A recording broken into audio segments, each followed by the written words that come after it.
All right, let's dive in and create your first Tosca workspace specifically for SAP. So, you've got Tosca installed. What's next? Well, the first step is always creating your workspace. Think of this as your project's command center. It's where everything is going to live. But to build it right, you need the correct toolkit. In Tosca, we call this a subset. It's basically a starter kit packed with pre-built tools to help you get going way faster.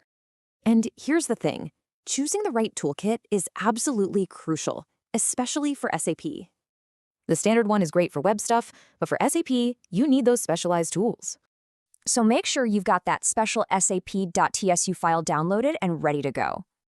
Okay, time to jump into Tosca Commander and actually put that file to use. Creating the container is super easy. Just follow these 3 quick steps. And now for the really important part. This is where we make our workspace SAP specific. Just check that box, find your SAP file, click OK, and all those assets get imported. This gives you a massive head start when you start building your test cases. Your Launchpad is ready to go, but hey, automation is a team sport, right? So as you build your own stuff, you can easily share it to keep everyone in sync. It's really simple. You export your work, and your teammates can then import it. This is how you keep your team's toolkit consistent and speed up collaboration. And there you have it. You've built a solid foundation for your whole project.